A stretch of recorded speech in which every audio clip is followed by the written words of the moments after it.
Nom, nom, nom, nom, nom. Right. Good morning. Thanks for joining us today. It's the second Consumer Hub Snack Challenge podcast, and I'm very excited to welcome Frank Laws of Frankly Delicious on the show. Frank, thank you for joining us. Can you just tell us a bit about you and your business? It's chocolates, I should say, for all the listeners, but there's a bit of a twist here. They're very exciting chocolates. Over to you, Frank. Hi, thank you very much for having me today, Richard. So yes, I'm Frank from Frankly Delicious, and I create hand-painted bespoke chocolates that are all hand-painted and handmade. That's from start to finish, and they're all filled with various different fillings. So you've got ganaches, pralines, caramels, and they're not your usual type of chocolates. They are very visually stunning. Yeah, they absolutely are. I first stumbled across Frank on LinkedIn, and someone had reshared one of the well, it was a picture of one of the chocolates that you'd made, and I was absolutely blown away. I'd never seen anything like it before, genuinely. I'm just going to get the box of samples that he sent to us because I just want the viewers on YouTube just to see straight away how visually appealing these chocolates are. So Frank's sent us a lovely box of goodies, which we're going to try later. I'm very excited. I've had to restrain myself all week not to be bunching them. And inside there's like a little photo sheet, and you can see the different flavours. We've got some great Christmas ones on. They got like spiced vanilla, but these are the chocolates, and just have a look at that. It's got this amazing kind of paint splash of colour, but this perfect glaze on top. Frank, how do you go about producing these? Because they really are unique. Like, you won't see them in any of the big chocolate chains like Hotel Chocolat and Thornton's and all that kind of stuff.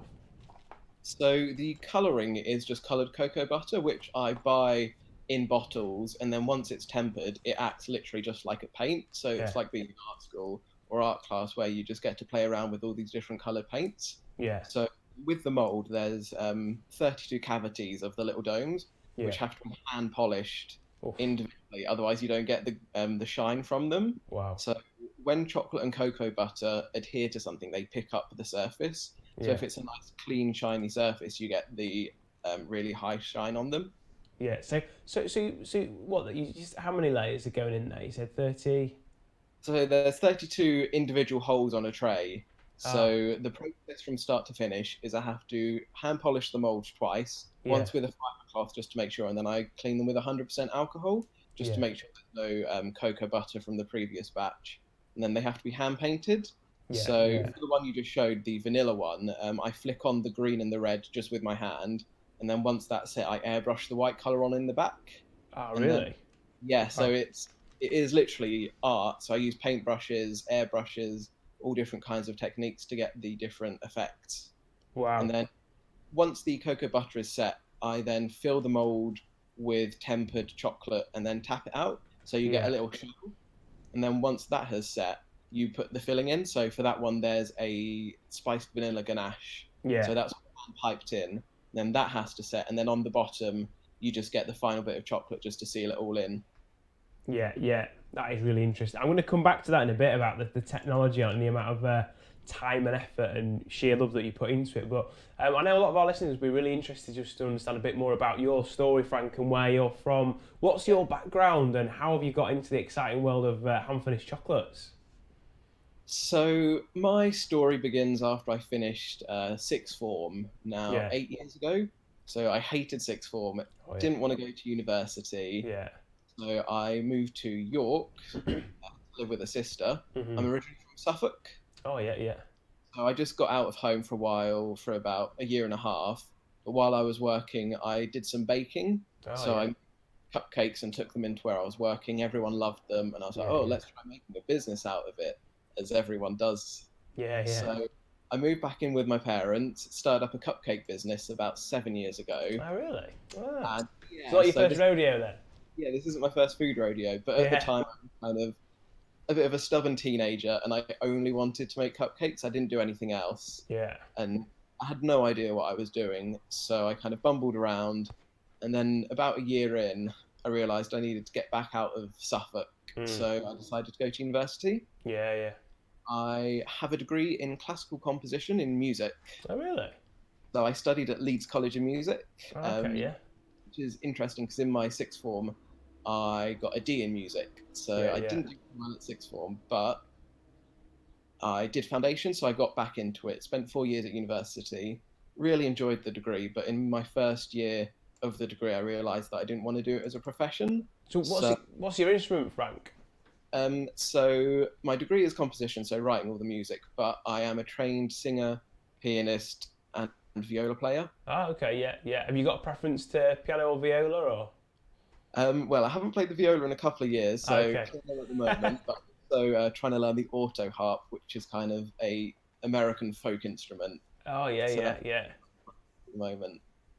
So after in my first year, I was like, oh, I enjoy this, but I don't want to do this professionally. So I got back into baking, did cupcakes, did some tray bakes, and then I sold some things to my university bar, Mm. so blondies, brownies, and that kind of Oh yeah. thing. And then I tried out some different things, stumbled across macarons, and did Mhm. those for a couple of years. Didn't really have any uptake with them when I was trying to sell them out and about. And then I came across chocolates. I think it was on Pinterest or Instagram, Yeah, yeah. making those, and that's what stuck really.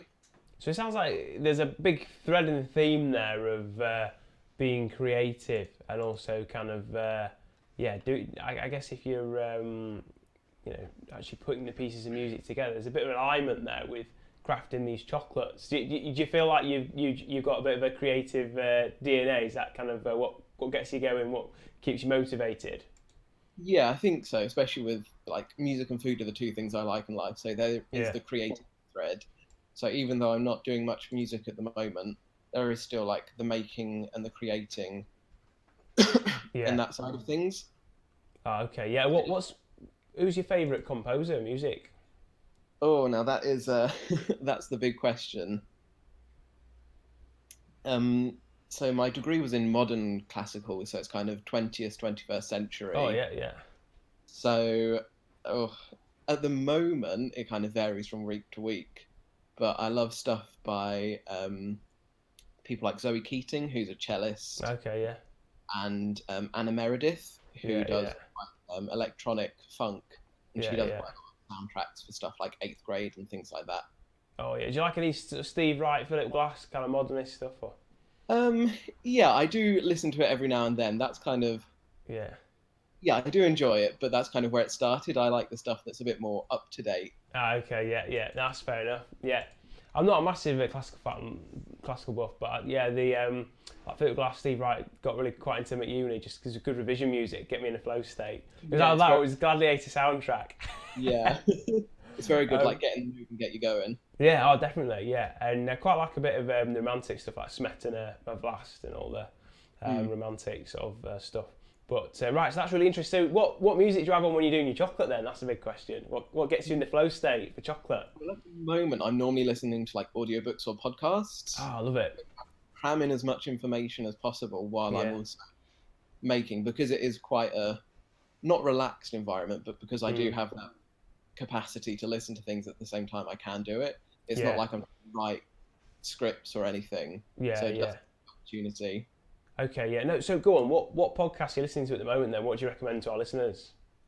So I listen to a variety. Normally, my podcasts are like comedy and news and things like that. So my Yeah. favorite podcast is actually an improvised musical podcast Okay, yeah. Cool. where What's they it? off book. Okay, yeah, yeah. Off book. I'll They put the link. literally improvise a musical. They have a pianist, a guitarist, and a drum player. Yeah, yeah. There's people, and they just improvise a musical on the spot, which Oh, is amazing. very fun. Normally. Yeah, yeah, yeah. So can I find that on YouTube or Apple Podcasts? Like where? Yeah, it's all on Apple Podcasts, things like that. Cool. Right, we'll put the link to Off Book in the notes later. That's a good shout. That. And what would you say is the mission of Frankly Delicious? Because clearly the chocolate is extremely visually exciting. It's beautiful. I'm just going to show the viewers another chocolate. It's amazing that the light doesn't quite do it justice. It's more of a purple kind of lilac colour. There actually looks a bit blue in the light here. And this one's really good. Again, that kind of signature paint swirl that Frank's got going on. But what's the mission of your business? So it's taken me a while to get there, but I just like enjoying giving people things and seeing the happiness on their face. So when I bake Yeah. things and so it's just trying to spread happiness Yeah, through little creative bundles of joy, basically. love that. No, that's good. And what are you? Is it your main kind of job now, Frank, or is it still side hustle? Like, where's the business at for you? So this is my full-time thing at Okay. this stage, mainly because Christmas is so busy. Yeah. I'm just off my feet at the moment, just literally in the But you are. kitchen 9 to 9. Yeah, yeah, So going forward as well, this will be the main hustle. yeah, yeah. Great stuff. And so, how long have you been doing it? I didn't ask that earlier. So officially, I kind of say after I graduated Yeah, university last July, which is now, what's that, about 16, 18 months ago, so yeah. about a year and a half. Okay, yeah. And what's been the biggest high for you in the last 18 months? I think it's kind of getting through the first year, as a lot of people say, that is the toughest Yeah. point. And at this stage, it is Christmas.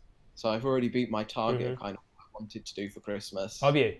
Great. Yeah, it hasn't even really started. That's fantastic. So yeah.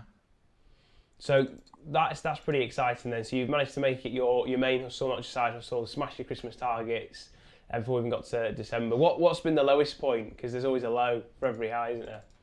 Well, I think actually one of my lowest points was when I was just getting started. So Mm. last August, when I was kind of finding my feet, I was seeing avenues of trying to where to sell, what to do. Yeah. So I'd done farmers markets in the past, and I thought, let's go back to those. So Mhm. I got onto a couple, and I went to York Farmers Market. Yeah. Yeah.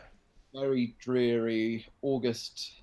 I think it might have even been September day, Yeah. wet, rainy, and for the amount of effort that I put in, I sold £40 worth of goods. Mm. So for kind of 2 days' work, the day there, and at that stage I realised even if I would have sold out, I wouldn't even be making minimum wage for the Yeah. amount of Yeah. in. So I kind of changed what I was doing, kind of had a light bulb moment, and went, "This isn't working. Let's do something different." Yeah. Yeah. And what have you done different then to take it from what sounds like a really good hobby to something that sounds like you're getting some good throughput and volume there? So the best thing for me has kind of been networking and Mm. working with other businesses. Okay. Yeah. So what I can offer other businesses, because it is all handmade Mm. and will be going forward as well. There's things which I will automate, but the actual decoration is all hand painted. So what I Love it. can do is I can brand chocolates and also the packaging in Great. corporate colours. Yeah. So if, for example, someone with a red and orange brand wanted chocolates in their colours, I can Yeah. make the chocolates that colour. So Mhm. when you open a box of chocolates, it's like, oh, it matches their brand, Mm. and then on the box as well, I can just put their logo on there. Yeah. That's really nice. Yeah. Yeah. And so that sounds like you kind of adjusting from business to consumer to building in some business to business then in your sales Yeah, funnel. it has definitely switched outside of kind of the festive period like Christmas, Mother's Mm. Day, Valentine's Day. It is mainly B2B, Yeah. so business to business. And then at Christmas, it has just been business to business. I haven't even promoted my consumer stuff yet. Great. We haven't had time at the moment, which Oh, is good. that's really good. So Yeah. what networking have you done then? Because I think a lot of our one of the aims of this podcast is really to just inspire entrepreneurs in food out there, and we're really interested in the food and drink industry because we recruit in it, but we're always interested in what's happening at the edges, where the new development and new ideas are coming through, and spotting trends. But business to business, I mean that's really interesting. That's something that I've not necessarily picked up on as a thread before. I think our listeners will be really interested in that. So how have you gone about like assessing the size of the prize for that B2B marketplace, and how have you gone about making those connections? So the first networking thing that I went to was in Harrogate, and I Hmm. got invited again through LinkedIn. Oh So yeah. LinkedIn is a really good thing for anyone. Mm. I think anything at the moment. So if you're not on LinkedIn and using it properly or Yeah. actively, that's definitely something. But I got invited to a networking group that focuses more on business education, so teaching you how to run a business from the outside in rather Yeah. than just kind of the technical side of things. Oh yeah. So that's worked out really well. And then because there's other business owners, you just naturally network. Mm. And then I've got a few different kind of more referral based networking things. So things like BNI, Oh yeah. 4N, Yeah. B2B. So I'm a member of B2B over in York. Yeah. So that Is that is BNI for kind group? of, no, B2B. So it's business B2B. Oh okay. Yeah. Yeah. So this is kind of, I think it's just based in Yorkshire and around this area. Oh yeah. There's, you just meet a really wide variety of people. and it's amazing who people know, because you never know who someone knows. So I've had connections into kind of high-end restaurants, Yeah. hotels, things like that, which are kind of my target market going next year. Mm. But there's all the different things. So I've worked with IT companies, interior furnishers, Yeah. developers. So it's not just your kind of what you would consider a traditional networking group of accountants and things like that. Yeah, yeah, yeah. It's really interesting. Obviously, you were saying going to that networking event in Harrogate, it takes you from being a thinking about being a practitioner into being a business person. That's definitely something that, I mean, we're a small business. Kind of, you start off and you do your job, don't you? But then you start thinking about, oh, okay, marketing plan, investment, operations, technology, and how that all fits together in your sales strategy. And yeah, I know it's a bit of a cliche, but it's true, isn't it? Like, you've got to find time to work on your business as well as in your business. Yeah, that's even more important, I would say, than working in the business, Mm. because at the moment I don't have a business, I have a job.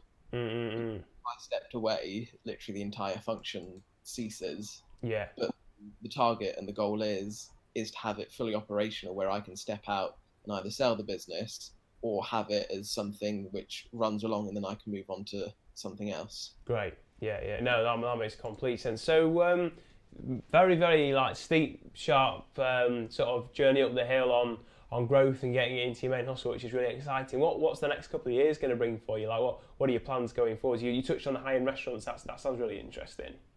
Yes, so the next kind of step, I need to get a regular client base that is, so I have kind of a steady income where Mm. people are all every like month or 2 months. So Yeah.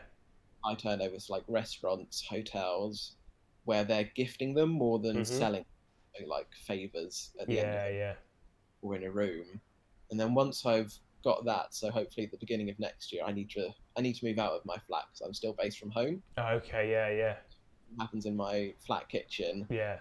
which is manageable at the moment, and I'm not at a stage where I'm kind of pulling my hair out, going, I don't have any time to do anything else. Mm. So I have room to grow at home, but to grow the business, I need to find a unit, so Yeah, somewhere on an estate where I can have machinery, specialized storage room, and then yeah, also hire people as well. yeah. No, that's really, really, really interesting. I can imagine that's probably something you spend a lot of time thinking about. If you're anything like me, thinking about that next stage and all the logistics of like getting in, finding the right space to begin with, and then actually finding the right kit, and that's a Yeah, lot of like thinking, isn't it? Thinking time going in there. yeah, it is, and it's kind of I need to plan it, but at this stage, it's not kind of in the immediate future. So I need to have a plan for it, but I also need to focus on what's going on at the moment as well. So it's a balancing act Yeah. of those things at the moment. So I just want to take it back to the product and the technology, because I want to give the listeners a chance to really understand the USP, the value, and the absolute passion that goes into this product, because you convey it really, really well in your LinkedIn posts, and I always enjoy them. So just talk me like this one here. Which one's this? This is the salted caramel, I think. Am I right? Yeah. Yeah. What would be the start to finish of how you kind of come up with a concept, go through making it, and then how it all gets packaged up? I know you talked about it before, but it'd just be great to go through the detail on that. Don't give away your trade secrets, but I'm not after that. But just whatever makes it gives the listeners the kind of the full scoop on why they're so special. So while we're talking about the trade secrets, I'm happy to share all of my information on everything, apart from the recipes. Yeah. In the pastry world, it is quite nichey and quite cliquey. Yeah. So especially in like patisserie, people aren't willing to share because they've gone to college and university to learn. Yeah. As a person who didn't go there, it's tough to find the information. So if someone Okay. asks me a question on like LinkedIn or Instagram, I am Yeah. happy to share anything with them. Oh, And the amazing. reason I don't share recipes is simply because normally a home producer just doesn't have the stuff to make Mm. it. So if you're really passionate about it, I'm happy to. Yeah. Yeah. But going back to your question, so from start to finish, um, I have two kind of concepts for the chocolates for like Yeah. a bonbon. Either the design reflects the flavor, so like the red one is raspberry, so it's red Yeah. raspberry, or if it's more of an obscure one, so like the coffee, Yeah. um, blue one, it's kind of just finding something which complements each other. Yeah. So you wouldn't instantly go, oh, blue is coffee, but it's still very unique. Yeah. Yeah. the techniques I use are very artistic, but also can be done quickly. So it's not Yeah. hand painting each individual one like with a pattern or something. Hmm. It's kind of, I can do a lot at once. So it's flicking over a large space and then Yeah. very quick swipes of a brush to get the little effect, and then Yeah. Yeah. airbrushing them rather than hand painting the colors on the back. So you get a nice uniform background, but also it's very quick to do. Yeah. Yeah. So they're the kind of two ways to do it. So with the one that you're just showing there, the eggnog, You know, yeah. I came up with that one. It's like, oh, I need to think of a Christmassy flavor Yeah. and what you enjoy. So I love like American eggnog, so the stuff that you get in a carton, Oh yeah. Yeah. which is really thick, really, oh, and it's really tough to get in the UK. And then Mm. when it's on like £7 for a litre, Yeah. which is Yeah. so what I did for that one was come up with like some Christmassy colours, so the nice bronze splat, and then like a nice pale kind of Hmm. eggy colour, which it is in eggnog. And then the flavours of that one are just cinnamon and nutmeg. So Yeah. there's Yeah. no flag in there, and there's no alcohol. Yeah. So it's developing a recipe for that and what complements the flavours. So Hmm. for spices and those kind of things, I find either a milk or a white chocolate works really well. Ah. Yeah. Yeah. White chocolate, because eggnog is very sweet and kind of that kind of flavor profile. So with that, there's cinnamon infused into ganache and then fresh nutmeg ground in there as well. Yeah. Yeah. So what I would do for the ganache is steep the flavors in the cream Hmm. and then add the other components. So there is some sugar in there and then some extra fat, so like cocoa butter, Yeah. Yeah. to help with the texture. Yeah. And then that's blended in with the chocolate and then piped into the mold. Yeah. Yeah. That's really interesting. So it sounds like there's kind of a real, it's like, critical path pretty much going through from the idea you get, how that fits visually, and then you build up the flavours, putting it all together.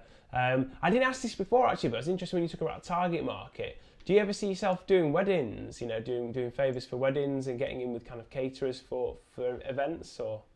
Yes, it is, and I have done a wedding fair. I've done one wedding fair in Mm. my career. That was last year Oh, again, lovely.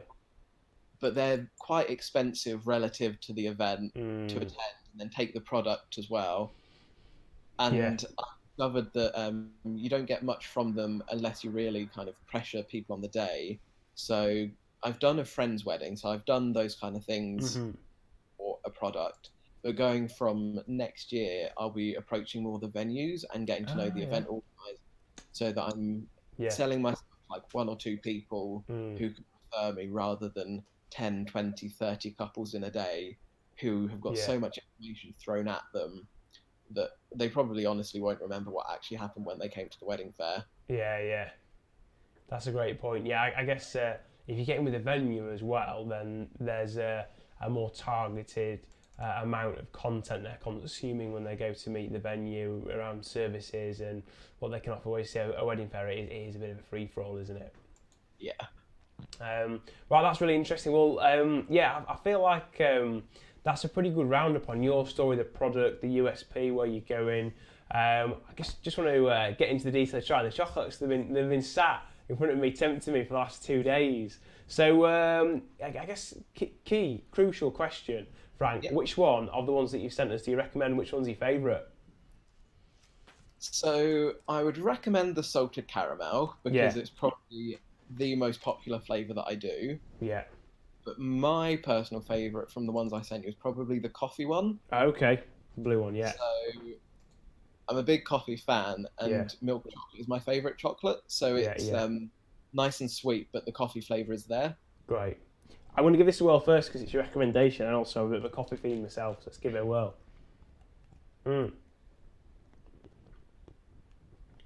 That is really good. You see the ganache, got caramel in the middle, and the crunch you get through, going to the nice hard shiny shell on the outside, is really, really satisfying. That caramel is absolutely brilliant. Very, very like high quality premium Belgian chocolate, like you say. It's absolutely fantastic. I'd be buzzed if I got a box off these for Christmas off somebody. How would you go about choosing your chocolate? Like, are you sort of really into the tech on that, or So at the moment, I use a brand called Calibut, which Yeah, is probably the biggest chocolate supplier in the world. yeah. They just do a very high quality Belgian chocolate, which is very palatable across the Mm, board. So with a Swiss chocolate, it's quite creamy because of the cream used from the Swiss dairy. yeah, And Belgian is just the most popular. And then you can get French chocolate, yeah. but to be quite honest, it's almost double the price. Really, okay. Yeah, French chocolate is very expensive. Right.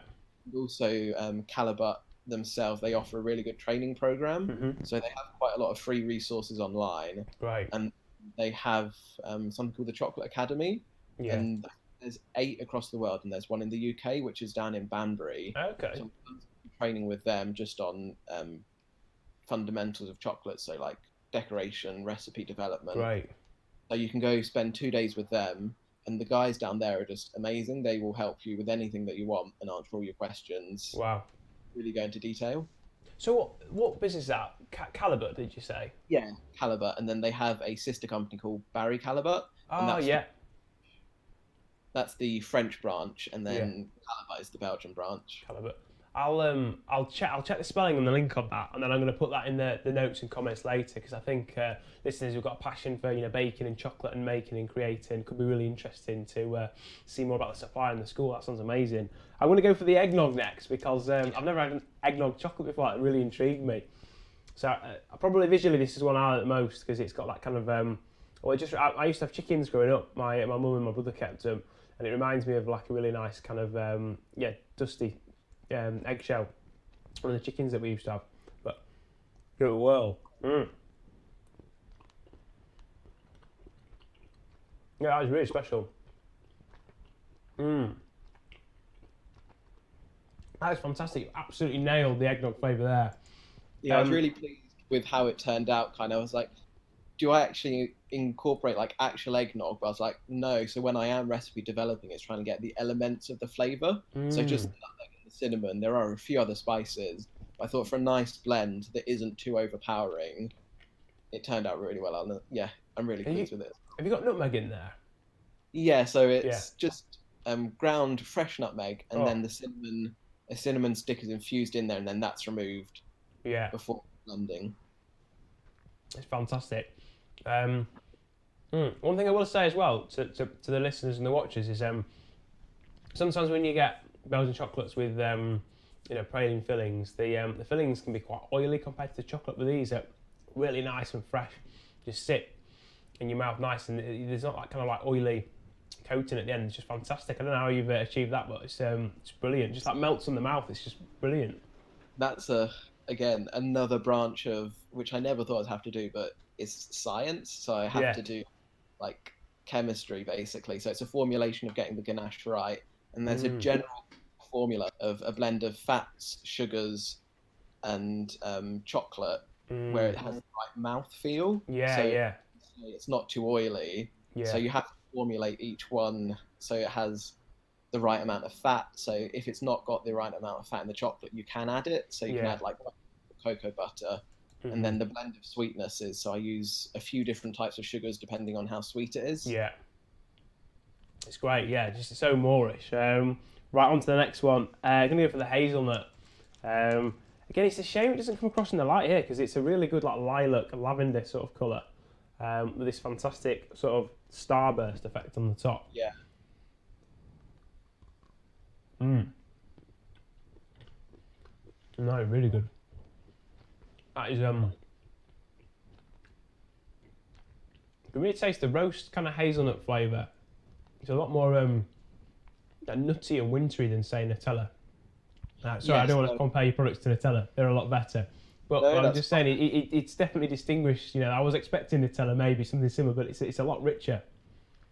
So the filling for that, there's only 3 ingredients, which is hazelnut butter, which is ground hazelnuts, hazelnut praline, which is just hazelnuts and sugar, and then the dark chocolate.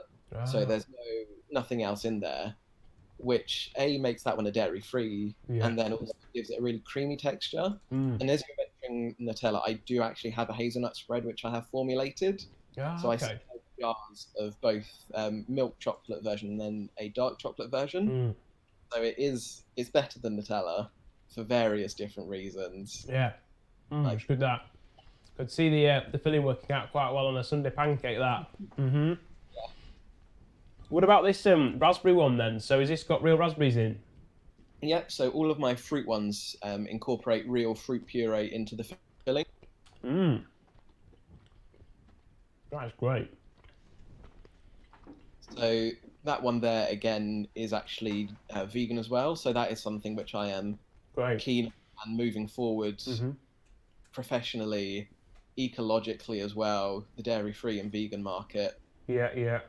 So large, and it's also just better for the environment. So that one it's not a caramel, but it's a caramel-based recipe. So you've got fruit puree, a caramel sugar, and then the dark chocolate. Yeah.